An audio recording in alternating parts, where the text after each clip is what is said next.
हमारे आचार्य कहते हैं भगवत प्राप्ति का फल है कि भगवान की प्रसन्नता, भगवान की प्रसन्नता के लिए ही हमारा सारा प्रयत्न हो।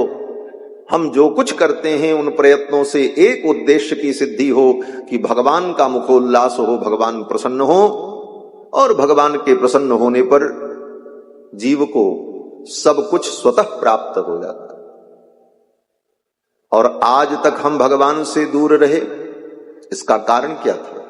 हमने अपने स्वरूप को नहीं समझा, भगवान के स्वरूप को नहीं समझा, साधन के ठीक ठीक स्वरूप को नहीं समझा, और अगर समझा तो फल के स्वरूप को नहीं समझा। फल क्या हमने माना? बोले संसार की क्षुद्र वस्तुएं मिल जाएं, इसी को हम प्राप्त करने के चक्कर में जन्म जन्म से पड़े रह गए।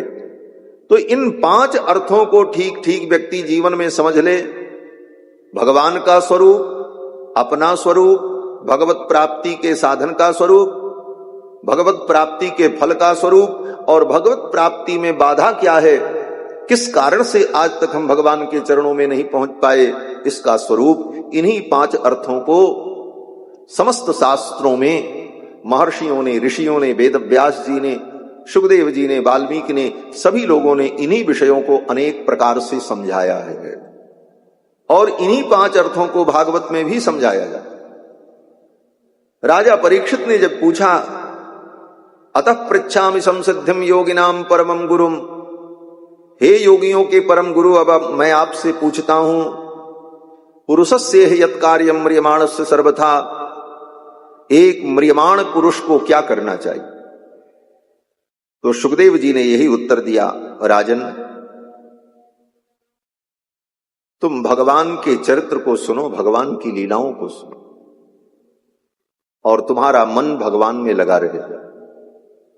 अपने मन को भगवान में लगाना यही कल्याण का मूल है।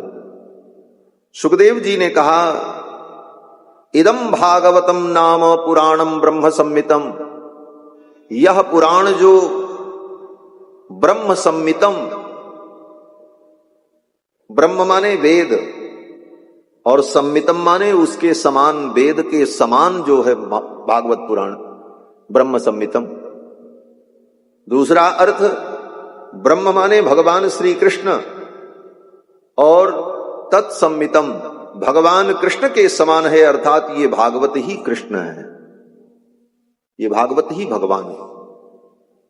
इस पुराण को अधीतवान द्वापरादौ, द्वापर के आदि में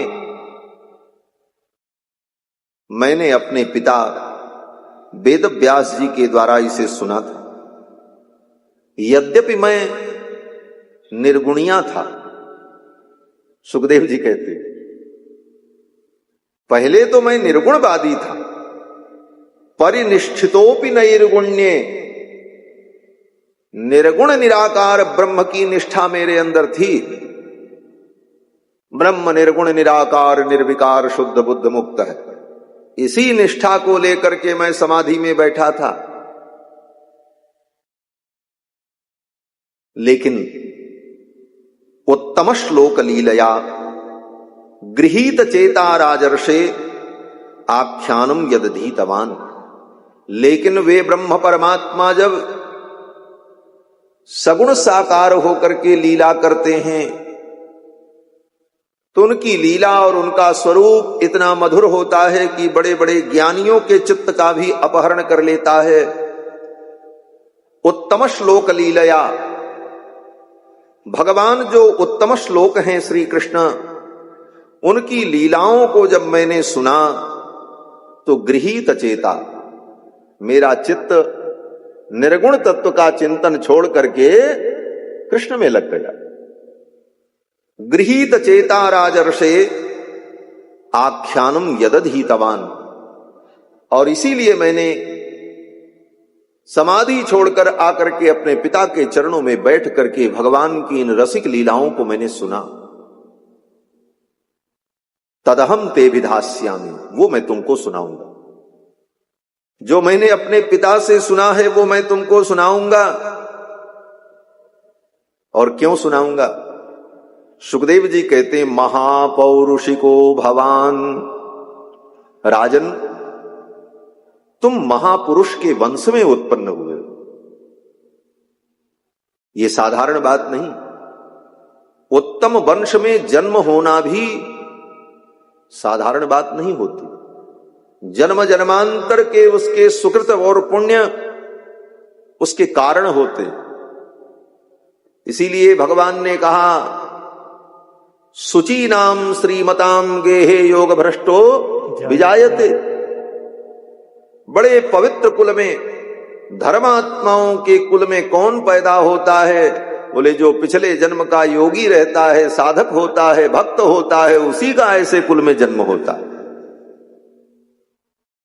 सुखदेव जी कहते महापौरुषिको भवान, ऐसे महापुरुष के वंश में तुम्हारा जन्म हुआ।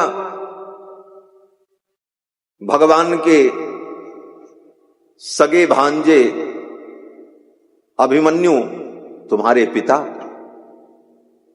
युधिष्ठिर और अर्जुन जैसे धर्मात्मा तुम्हारे पितामह, उत्तरा जैसी भगवान की परम भक्ता तुम्हारी मां, द्रौपदी जैसी परम भक्ता, सुभद्रा जैसी परम भक्ता तुम्हारी दादी,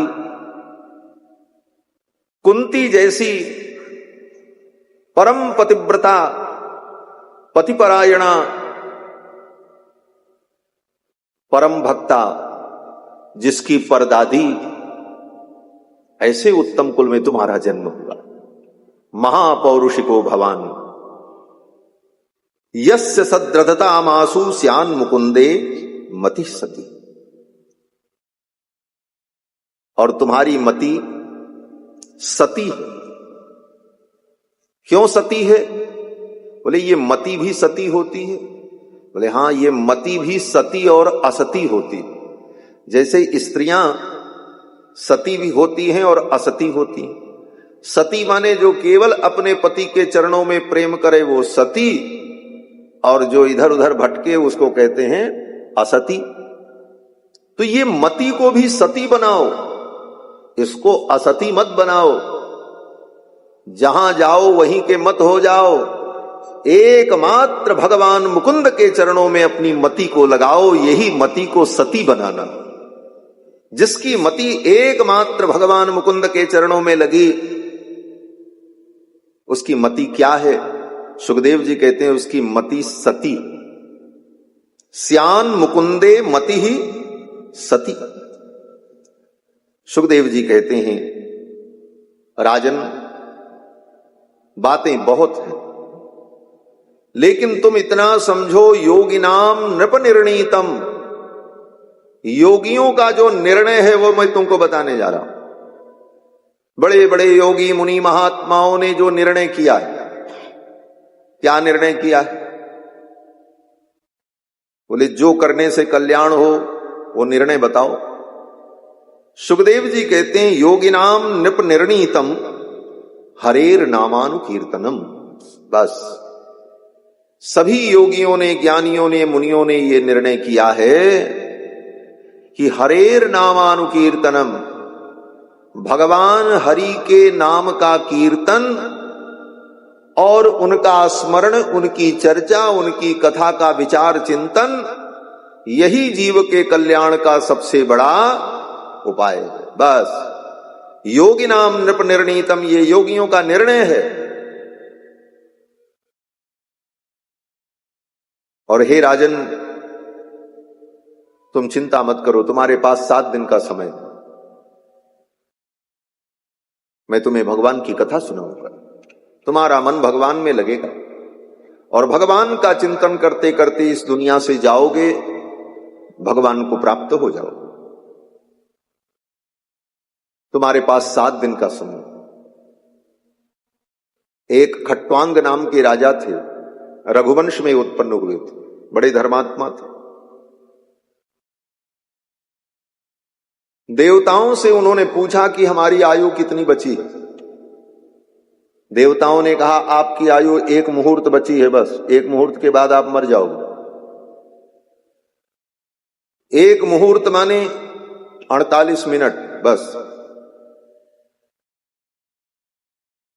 किसी को पता चल जाए कि 48 मिनट बाद मरना है, तो 48 मिनट में क्या क्या करेगा? कुछ कर पाएगा?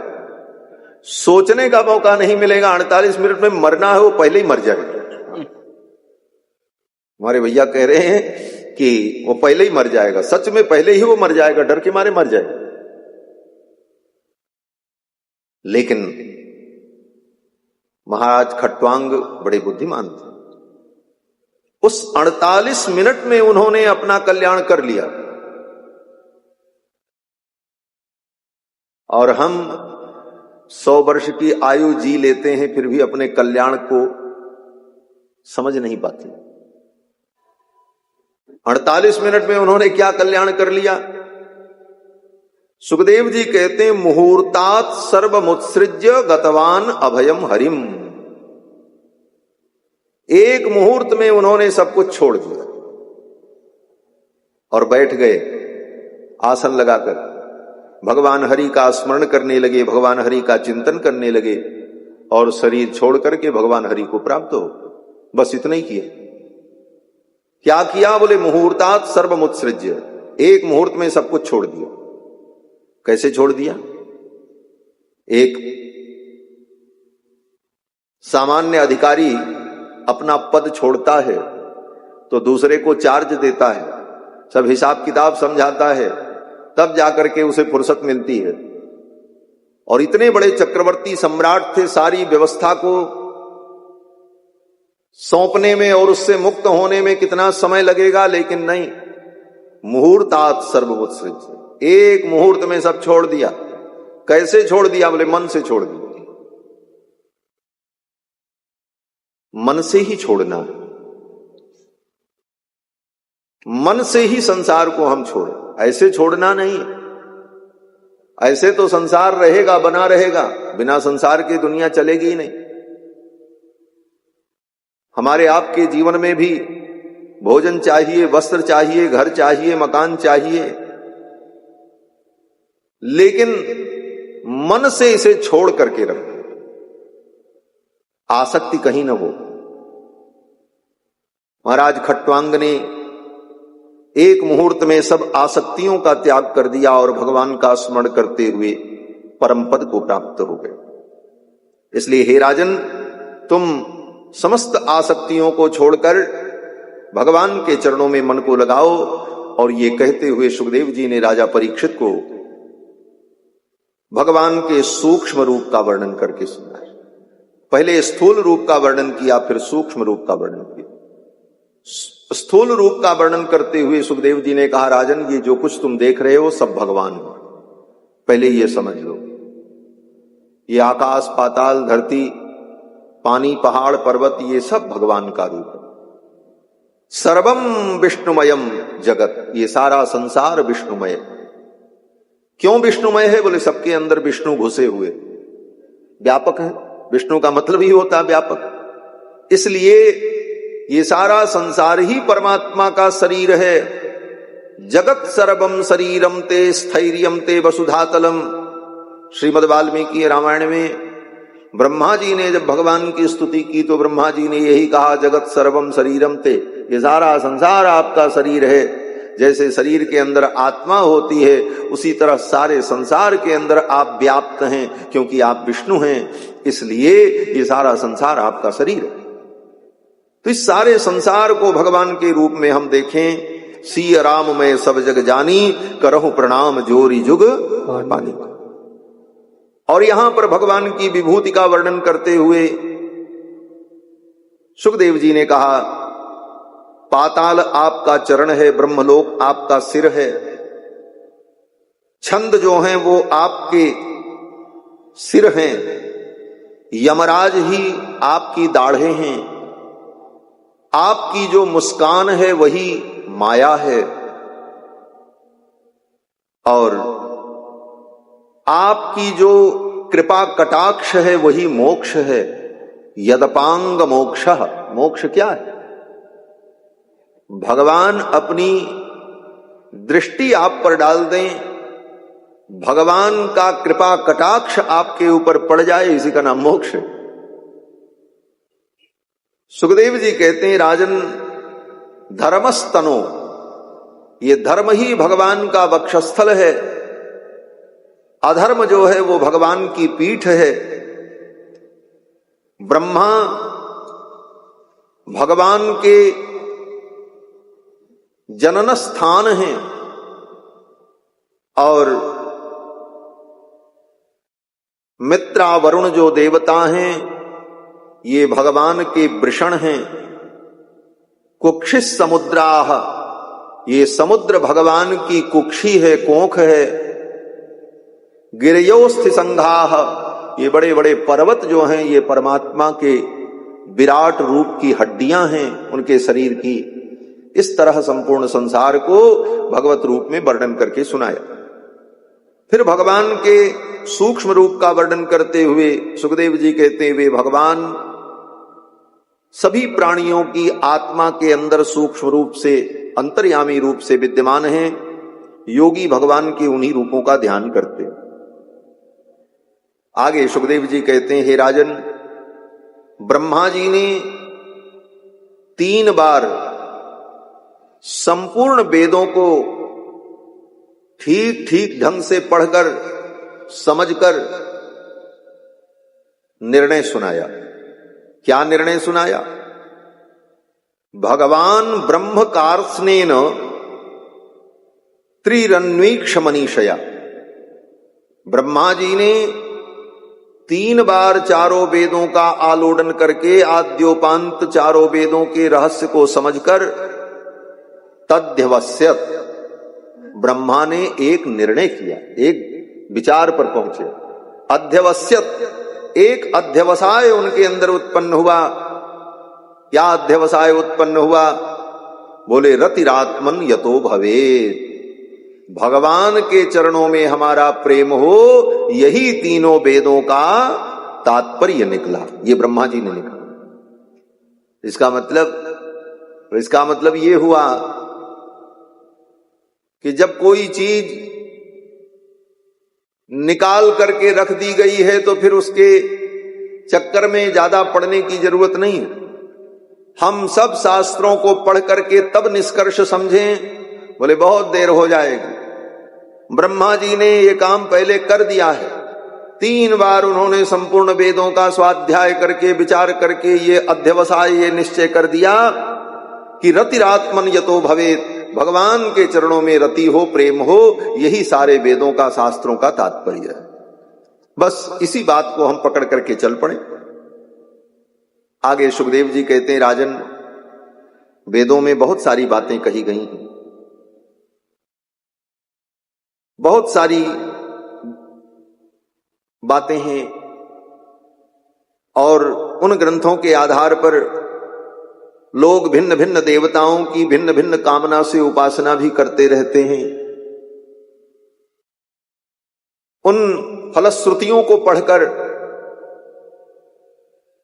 अर्थवाद को पढ़कर, उसी अर्थवाद के कारण तत्त कर्मों में तत्त देवताओं की उपासना में प्रवृत्त हो जाते हैं।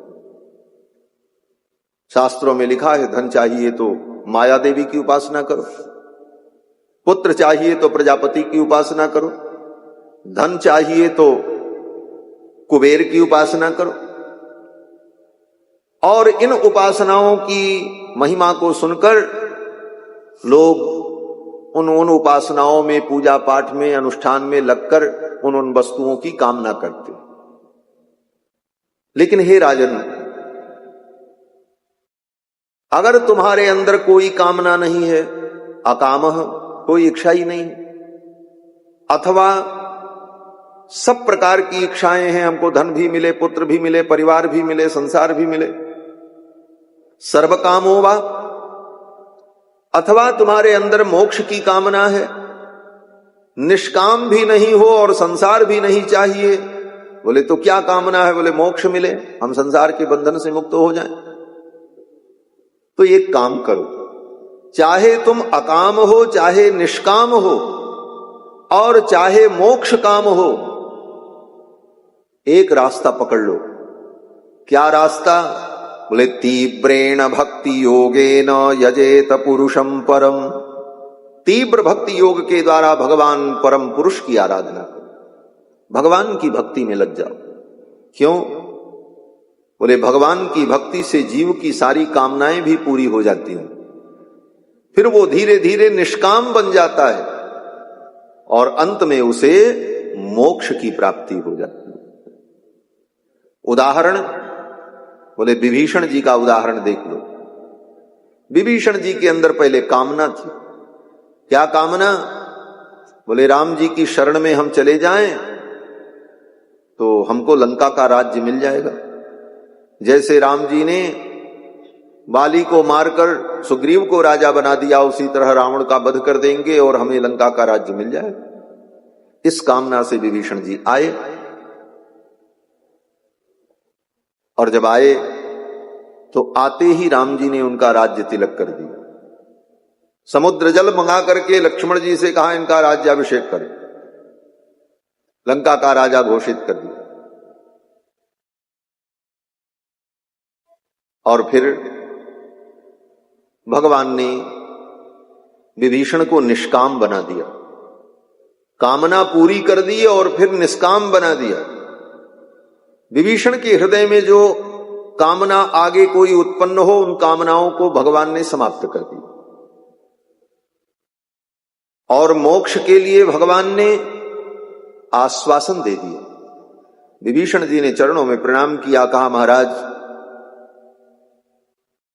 मैं आपकी शरण में आया हूं। भगवान ने कहा कोई इच्छा हो तो बताओ। तो विभीषण जी ने हाथ जोड़ लिया और कहा उर कछु प्रथम वासना रही, तब पद प्रीति सरित सो बही। पहले वासना थी, लेकिन आपके चरणों की प्रीति सरिता में वो वासनाएं बह गई। अब कोई कामना नहीं। तो भगवान ने कहा ठीक है, जाओ कल्प भर राज्य करो, करहु कल्प भरी राज तुम, मम सुमेरु मन माही, पुनि मम धाम पाइयो जहां संत सब जाए। कल्प भर राज्य करना, सुख भोगना, फिर मेरे धाम को चले आना जहां सभी संत जाते। तो विभीषण जी की कामना भी पूरी हो गई, निष्काम भी हो गए और मोक्ष की प्राप्ति का आश्वासन भी मिल गया। यही भगवत भक्ति की विशेषता है।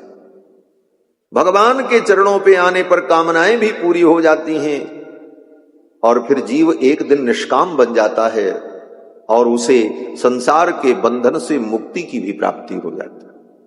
गोस्वामी तुलसीदास जी महाराज कहते हैं तुलसी सो सब भांति परम सुख, जो चाहसी मन मेरो, तो भज राम काम सब पूर्ण, करहि कृपा निधि तेरो। तुलसी सो सब भांति परम सुख, तुलसी सो सब भांति परम सुख, जो चाहसी मन मेरो हो,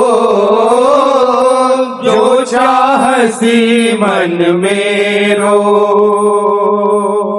तो भज राम काम सब पूरण, तो भज राम काम सब पूरण, करहि कृपा निधि तेरो हो, करहि कृपा निधि तेरो। ऐसो को उदारी जग माही, ऐसो को उदारी जग माही।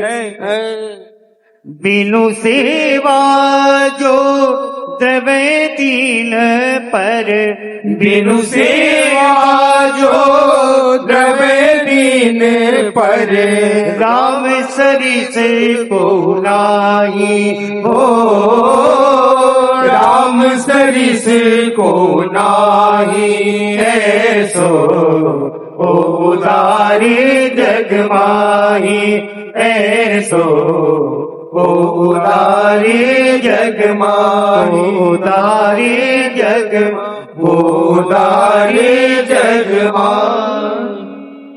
तुलसी सो सब भांति परम सुख, जो चाहस मन मेरो, तो भज राम काम सब पूर्ण, करहि कृपा निधि। भगवत भक्ति की महिमा सुखदेव जी ने बताई। आगे सुखदेव जी कहते हैं, राजन मैं तुमको एक आख्यान सुनाता। एक बार नारद जी घूमते घूमते ब्रह्मलोक पहुंचे। नारद जी ने देखा ब्रह्मा जी अपने कमलासन पर बैठकर माला लेकर जप कर रहे थे, आंखें बंद थीं, ध्यान में निमग्न। नारद जी ने पूछा ब्रह्मा जी से, पितामह सबसे बड़े तो आप, संपूर्ण सृष्टि आपके द्वारा उत्पन्न होती, ये सभी देवता आपके द्वारा उत्पन्न होते, फिर आपसे बड़ा कौन है जिसका भजन आप करते हो? ये माला लेकर के, ध्यान लगा करके आप किसका ध्यान करते हो? तो ब्रह्मा जी ने कहा, नारद तस्मै नमो भगवते वासुदेवाय धीमहि। तस्मै नमो भगवते वासुदेवाय, उन भगवान वासुदेव को प्रणाम है, मैं उन्हीं भगवान वासुदेव का ध्यान करता। वासुदेव माने, बोले वासुदेव का एक अर्थ होता है वसुदेव के पुत्र वासुदेव भगवान कृष्ण, और विशेष अर्थ क्या है? बोले वासनात् वासुदेवस्य वासितम भुवनत्रयम्, जो तीनों लोकों में कण कण में वास करते हैं उनका नाम वासुदेव। विश्ववास, जो संपूर्ण विश्व में वास करता है, सारा विश्व जिनका आवास है, वे भगवान कौन है? बोले वासुदेव है। भगत बछल प्रभु कृपा निधाना, विश्ववास प्रगटे भगवान। भगवान विश्ववास, मैं उनका ध्यान करता हूं। और तुमने जो ये बात कही कि आपसे बड़ा कोई नहीं है, आप ही सारे जगत के स्वामी हो, फिर आप किसका भजन करते हो? तो ब्रह्मा जी ने कहा कि जिन भगवान का मैं भजन करता हूं, उनकी माया से जो मोहित हैं, वे लोग मुझको ही जगत का स्वामी समझ लेते हैं, भ्रम में पड़ जाते हैं। यन मायया दुर्जयया माम ब्रुवंति जगत गुरुम, उन्हीं भगवान वासुदेव की माया के कारण, उन्हीं की माया के प्रभाव में पड़कर अज्ञानी लोग मुझको ही सारे जगत का स्वामी समझ बैठते हैं और मेरी उपासना और मेरे भजन में लग जाते हैं। इसका उदाहरण, बोले सारी कथाएं रामायण भागवत की भरी पड़ी। रावण ने किसकी भक्ति की? ब्रह्मा जी की भक्ति। ब्रह्मा जी से ही तो वरदान मांगा। हिरण्यकश्यपु ने किसकी भक्ति की?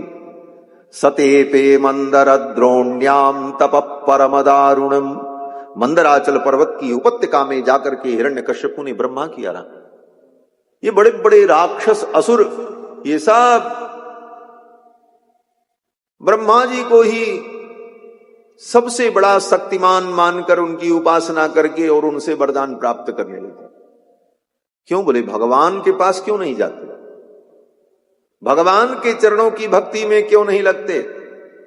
इसका उत्तर दे दिया ब्रह्मा जी ने, यन मायया दुर्जयया माम ब्रुवंति जगत गुरुम। भगवान की माया बड़ी विलक्षण है, उस माया के कारण ही वो मुझे ही भगवान और ईश्वर और सर्वनियामक मानकर, मुझे ही जगत का स्वामी मान करके भजन करने लगे। लेकिन मैं जिनका भजन करता हूं वे भगवान नारायण, नारायण परम ज्ञानम नारायण परागति। वे नारायण ही परम ज्ञान हैं और वही परम गति है। और वही भगवान नारायण समय समय पर विविध अवतार लेकर के अनेक प्रकार की लीलाएं करते। ब्रह्मा जी ने नारद जी को भगवान के 24 अवतार का संक्षिप्त वर्णन करके सुनाया। और फिर नारद जी ने कहा, ब्रह्मा जी ने कहा कि वे भगवान ही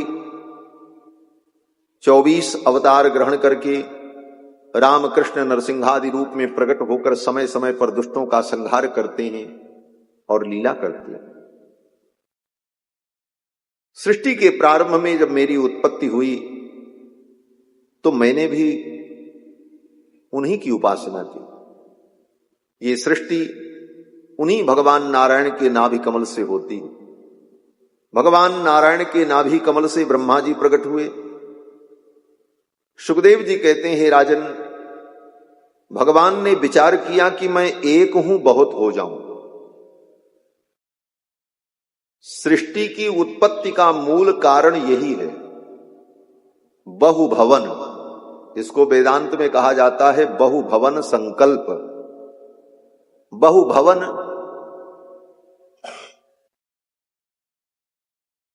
भव माने होना, भू धातु है, भवति भवतः भवंती जिससे शब्द बनता है, तो भव माने होना। तो बहुभवन, मैं बहुत हो जाऊं, मैं एक हूं, मैं बहुत हो जाऊं। यह संकल्प जो भगवान का है, बहुभवन संकल्प, इसी से यह सृष्टि उत्पन्न हो। तो भगवान संकल्प करते हैं, मैं एक हूं, अनेक हो जाऊं।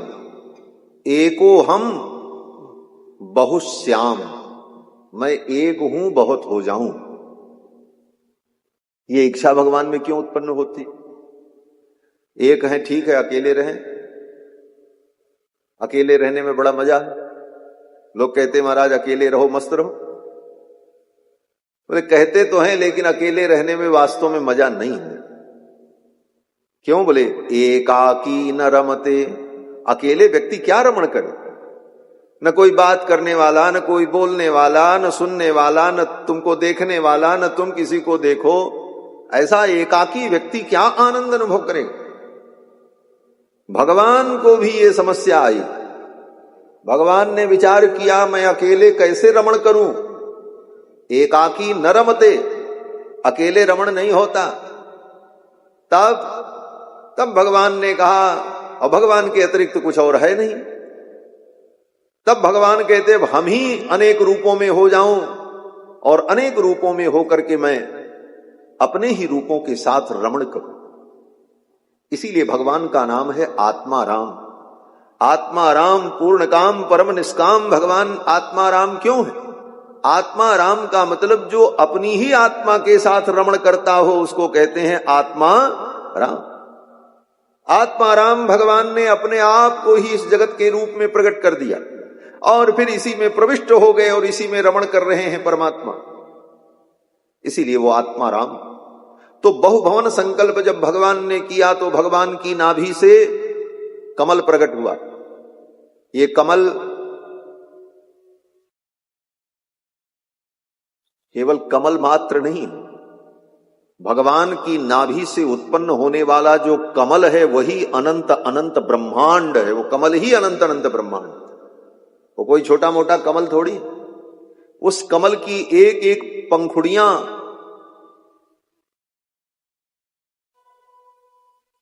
अयुत अयुत योजन विस्तीर्ण,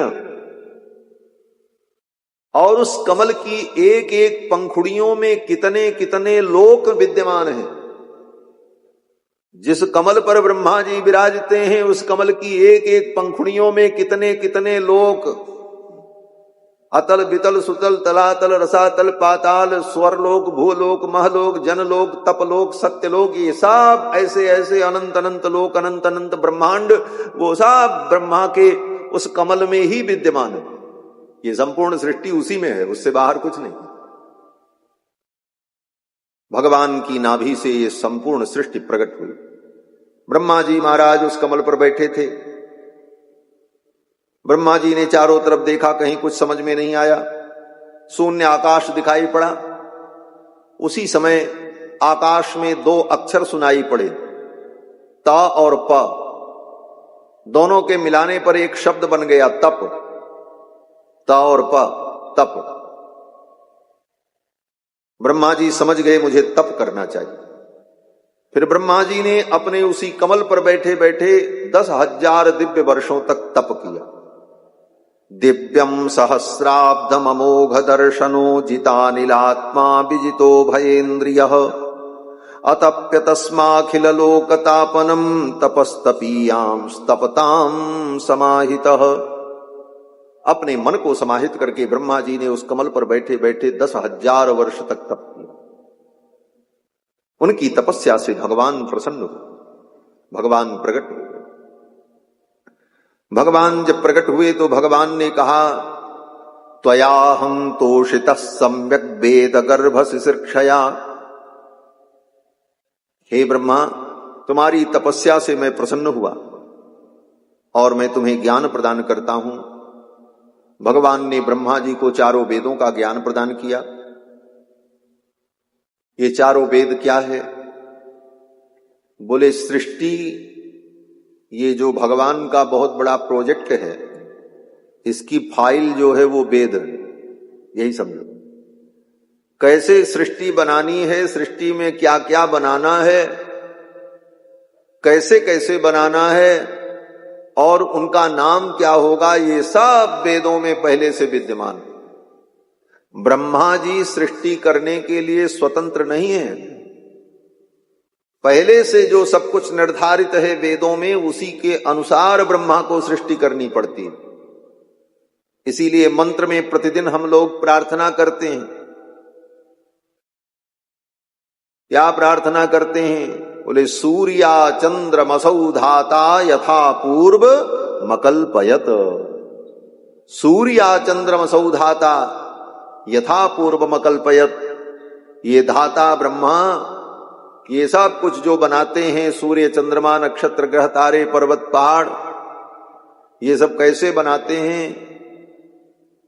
वेद कहता है यथा पूर्व मकल्पयत, पूर्व कल्प में जैसे था वैसा ही ब्रह्मा जी फिर बनाते हैं। पूर्व कल्प में कैसा था ये ब्रह्मा जी को कैसे पता चलेगा? बोले वो सब वेद में लिखा रहता है।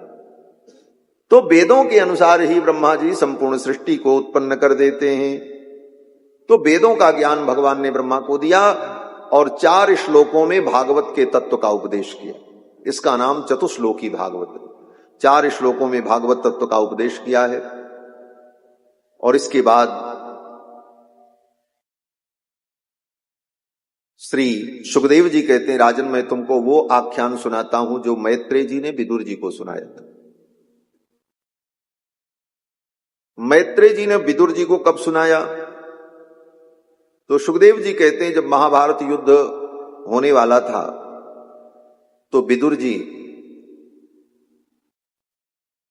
कुरुक्षेत्र छोड़कर, हस्तिनापुर छोड़कर तीर्थ यात्रा के लिए निकल पड़े, क्योंकि विदुर जी को यह पता है कि ये युद्ध विनाश का कारण है और अपने ही परिजनों को मरते हुए देखना पड़ेगा, और चाह करके भी मैं धर्म का पक्ष नहीं ले पाऊंगा क्योंकि मैं कौरवों का मंत्री हूं। इसलिए विदुर जी ने सोचा ऐसे अवसर पर यहां से दूर चले जाना ही अच्छा। लेकिन कोई कारण नहीं बन रहा था। क्या कारण बता करके जाएं? कारण बन गया। दुर्योधन ने विदुर जी का बड़ा अपमान किया। दुर्योधन ने विदुर जी को बड़े अपशब्द कहे, गालियां दी, और विदुर जी महाराज ने निर्णय कर लिया कि मैं इस युद्ध में नहीं रहूंगा। और विदुर जी ने अपना धनुष बाण धृतराष्ट्र के द्वार पर रख दिया, तीर्थ यात्रा के लिए चल पड़े। स्वयं धनुर्द्वारि निधाय मायां गतव्यथो यादुरुमानयानः सनिर्गत कौरव पुण्य लब्धो गजाह्वयात् तीर्थ पद पदानी। धनुष बाण अपना रख दिया धृतराष्ट्र के द्वार पर और विदुर जी चल पड़े। अपना घर छोड़ करके गए, कुछ लेकर के नहीं गए। क्या लेकर के गए? सुखदेव जी कहते हैं, राजन सब कुछ छोड़ करके गए विदुर जी।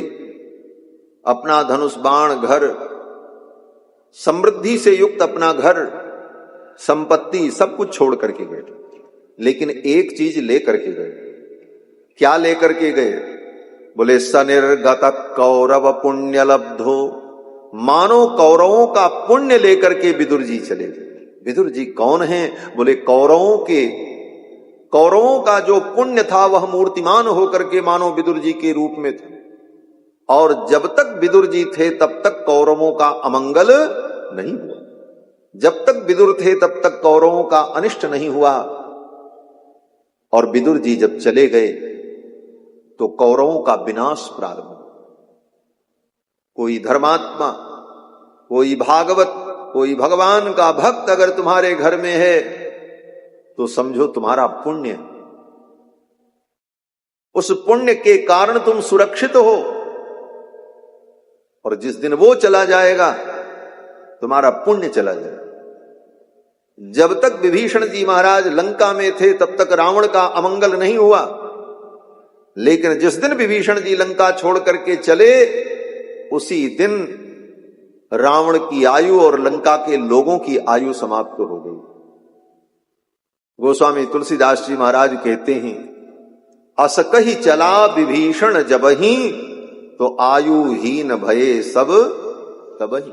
अस कही चला विभीषण जबहि, अस कही चला विभीषण जबहि, आयुहीन भये सब तबहि, आयुहीन भये सब तबहि। अस कही चला विभीषण जबहि, अस कही चला विभीषण जबहि। विदुर जी महाराज हस्तिनापुर छोड़ करके चल पड़े और भगवान का स्मरण करते हुए अनेकानेक नगरों में होते हुए इत्थम व्रजन भारतमेव वर्षम कालेन यावत् गतवान् प्रभाषम।